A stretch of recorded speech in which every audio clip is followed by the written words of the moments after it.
దేశం ముందుకు వెళ్ళాలంటే దేశ ప్రజలు కూడా ఆర్థికంగా స్ట్రాంగ్గా ఉండాలి. ప్రజెంట్ సిచ్యువేషన్ చూస్తే కేవలం డబ్బు సంపాదించడం మాత్రమే కాదు, ఆ డబ్బును సేవ్ చేయడం కూడా చాలా ఇంపార్టెంట్. ఈ విషయం ఎందుకు చెప్తున్నాను అంటే ప్రజెంట్ ప్రపంచం అన్సర్టన్గా ఉంది. ఒకవైపు యుద్ధాలు, ఇంకోవైపు మార్కెట్ కొలాప్స్ అవ్వడం, మరోవైపు గోల్డ్ సిల్వర్ ప్రైజెస్ రోజు రోజుకు పెరగడం. మీలో చాలామంది గమనించి ఉంటారు, జనవరి 2026లో 24 క్యారెట్ల గోల్డ్ 1 గ్రామ్ ప్రైస్ 13,500 నుంచి 14,800 వరకు ఉండేది. అండ్ 22 క్యారెట్ల గోల్డ్ 1 గ్రామ్ ప్రైస్ 12,400 నుంచి 13,600 వరకు ఉండేది.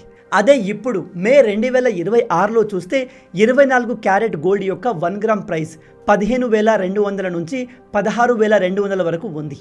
అండ్ 22 క్యారెట్ల గోల్డ్ 1 గ్రామ్ ప్రైస్ 13,900 నుంచి 14,800 వరకు ఉంది. అంటే జనవరి నుంచి మే మధ్యలో 10 to 15% పెరిగింది. ఇక సిల్వర్ విషయానికి వస్తే 2026 జనవరిలో మన దేశంలో 1 కేజీ సిల్వర్ ప్రైస్ సుమారు 2,38,000గా ఉండేది. కానీ మే 2026 వచ్చేసరికి 2,90,000కు చేరింది. అంటే కేవలం కొన్ని నెలల్లో సిల్వర్ ధర దాదాపు 52,000 పెరిగింది. పర్సెంటేజ్ వైజ్ చూస్తే 20% కంటే ఎక్కువ ఇంక్రీజ్ అయింది. ఇలా ఎందుకు అంటే ప్రస్తుతం ప్రపంచంలో అన్సర్టనిటీ బాగా పెరిగింది. చాలామంది తమ డబ్బుని సేఫ్ అసెట్స్ వైపు షిఫ్ట్ చేస్తున్నారు. దాంతో గోల్డ్ అండ్ సిల్వర్ ప్రైజెస్ విపరీతంగా పెరిగాయి. అందుకే రీసెంట్గా మోడీ గారు దేశ ప్రజలకి అన్నెసెసరీ ఎక్స్పెన్సెస్ తగ్గించి ఫ్యూచర్ కోసం ప్రిపేర్గా ఉండాలని రిక్వెస్ట్ చేశారు. ఎందుకంటే మిడిల్ ఈస్ట్లో జరుగుతున్న అమెరికా ఇరాన్ యుద్ధం కారణంగా ప్రపంచమంతటా energy crisis, global economy slowdown అయింది. కాబట్టి అనవసర ఖర్చులు తగ్గించి డబ్బును జాగ్రత్తగా ఖర్చు పెట్టాలి అండ్ ఫ్యూచర్ కోసం సేవింగ్ ఉండాలనే విధంగా గవర్నమెంట్ దేశ ప్రజలకు ఇండైరెక్ట్గా మెసేజ్ ఇస్తుంది. ఇప్పుడు మిడిల్ ఈస్ట్లో జరుగుతున్న ఇరాన్ యుఎస్ వార్ ఇంపాక్ట్ ప్రపంచమంతటా కనిపిస్తుంది. ఎందుకంటే ఇరాన్ చాలా దేశాలకు ఆయిల్ సప్లై చేసే దేశం. అక్కడ పరిస్థితులు టెన్షన్గా మారితే ఫస్ట్ దాని ఇంపాక్ట్ ఆయిల్ ప్రైజెస్ మీద పడుతుంది. ఆయిల్ రేట్లు పెరిగితే పెట్రోల్ డీజిల్ ఖర్చులు పెరుగుతాయి. అండ్ అది అక్కడితో ఆగదు. ట్రాన్స్పోర్టేషన్, ఫుడ్ ప్రైజెస్, రోజువారీ ఖర్చుల ధరలు కూడా పెరుగుతాయి. అంటే మనం ఈరోజు సేవ్ చేయని డబ్బు రేపు చిన్న చిన్న ఖర్చులకి అయిపోవచ్చు. అండ్ ప్రజెంట్ ట్రంప్ లాంటి వాళ్ళు తీసుకునే ఒక్క డిసిషన్తో మార్కెట్ పడిపోవచ్చు. ఒక్క యుద్ధం మొదలైతే గోల్డ్ రేట్లు పెరుగుతాయి. ఒక్క ఆర్బీఐ డెసిషన్ వల్ల ఇంట్రెస్ట్ రేట్స్ మారిపోతాయి. ఇలాంటి టైంలో చాలామంది ఎమోషన్తో ఇన్వెస్ట్ చేస్తారు. ఆ ఫ్రెండ్ చెప్పాడని, సోషల్ మీడియాలో రీల్ చూసామని ఏదో ఒక స్టాక్లో మనీ ఇన్వెస్ట్ చేస్తారు.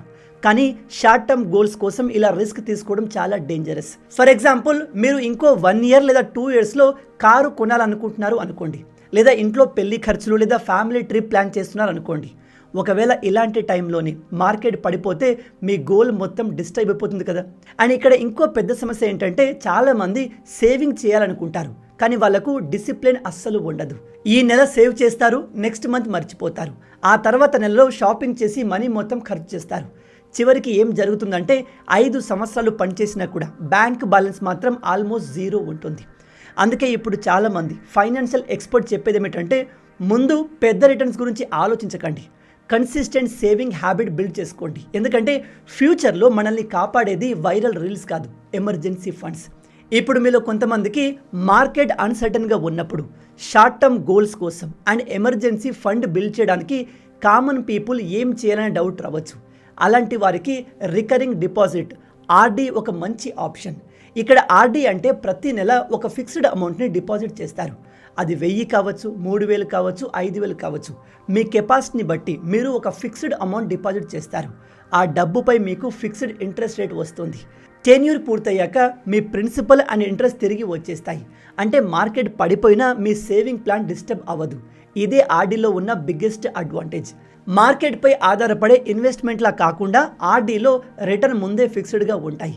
అందుకే చిన్న చిన్న ఫైనాన్షియల్ గోల్స్కి అలాగే ప్రతి నెల డిసిప్లిన్గా సేవింగ్ చేయడానికి ఆర్డీ చాలా యూజ్ అవుతుంది. సేవింగ్స్ అకౌంట్లో డబ్బు పెట్టుకుంటే 2 to 3% ఇంట్రెస్ట్ మాత్రమే వస్తుంది. అదే ఇన్ఫ్లేషన్ పెరిగితే మీ మనీ వాల్యూ కూడా తగ్గిపోతుంది. ఇంకోవైపు స్టాక్ మార్కెట్ షార్ట్ టర్మ్లో రిస్క్ ఎక్కువ. అందుకే డిసిప్లైన్డ్ మంత్లీ సేవింగ్ కోసం చాలామంది ఇప్పుడు ఆర్డీని చూస్ చేసుకుంటున్నారు. ఉదాహరణకి వచ్చే 1 నుంచి 3 సంవత్సరాల్లో కారు డౌన్ పేమెంట్, పెళ్లి ఖర్చులు, ట్రావెల్ కోసం డబ్బు, కొత్త మొబైల్ లేదా గ్యాడ్జెట్ కొనడం లేదా ఎమర్జెన్సీ ఫండ్ తయారు చేసుకోవడం లాంటి గోల్స్ ఉంటాయి. అలాంటి వాటికి ప్రతి నెల ఆర్డీలో డిసిప్లిన్గా సేవ్ చేయడం చాలా మంచి ఆప్షన్ అవుతుంది. అనవసరంగా మార్కెట్ రిస్క్ తీసుకోవాల్సిన అవసరం కూడా ఉండదు. ఇంకో విషయం, ఇది చాలా మందికి తెలియదు. కొన్ని స్మాల్ ఫైనాన్షియల్ బ్యాంక్స్ పెద్ద పెద్ద బ్యాంక్స్తో పోలిస్తే ఆర్డీ పైన ఎక్కువ వడ్డీ కూడా ఇస్తుంటాయి. అండ్ ఇప్పుడు టెక్నాలజీ వల్ల ఈ ప్రాసెస్ చాలా సింపుల్ అయిపోయింది. స్టేబుల్ మనీ ప్లాట్ఫామ్ ద్వారా మీరు 200+ బ్యాంక్ డిపాజిట్ రేట్స్ కంపేర్ చేయొచ్చు అండ్ పార్ట్నర్ బ్యాంక్లో డైరెక్ట్గా ఆర్డీ స్టార్ట్ చేయొచ్చు.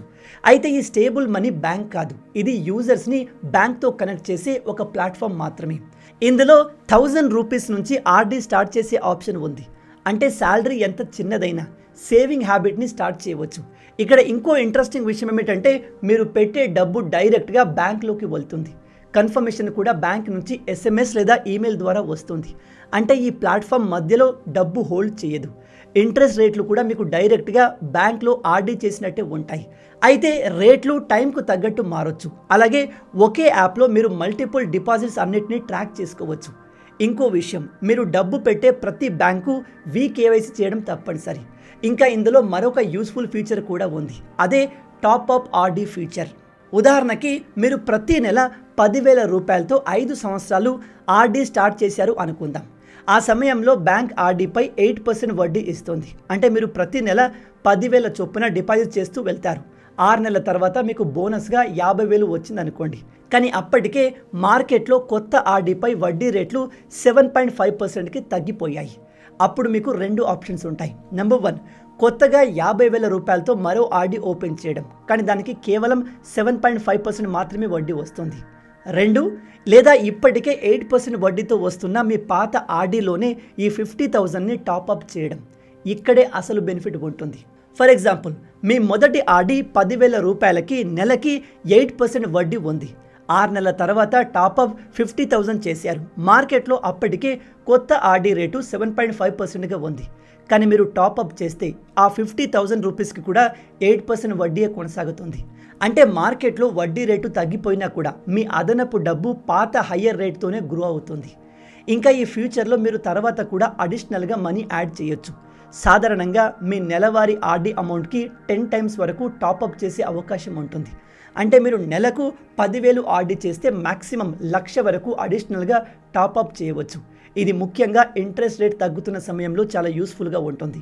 అండ్ చాలామందికి అసలు స్మాల్ ఫైనాన్షియల్ బ్యాంక్స్ సేఫేనా అనే డౌట్ ఉంటుంది. ఇక్కడ మీరు ఒక ఇంపార్టెంట్ పాయింట్ తెలుసుకోవాలి. అన్ని బ్యాంక్స్ ఆర్డీస్ స్మాల్ ఫైనాన్షియల్ బ్యాంక్స్తో సహా 5 లక్షల వరకు పర్ బ్యాంక్ పర్ ప్యాన్కి DICGC ఇన్సూరెన్స్ కవర్ ఉంటుంది. DICGC అనేది RBIకి సబ్సిడరీ. అండ్ ఈ ఇన్సూరెన్స్ మీరు డైరెక్ట్గా బ్యాంక్లో పెట్టినా వర్తిస్తుంది, లేదా స్టేబుల్ మనీ ద్వారా పెట్టినా వర్తిస్తుంది. కానీ ఇన్సూరెన్స్ ఇచ్చేది స్టేబుల్ మనీ కాదు, DICGC.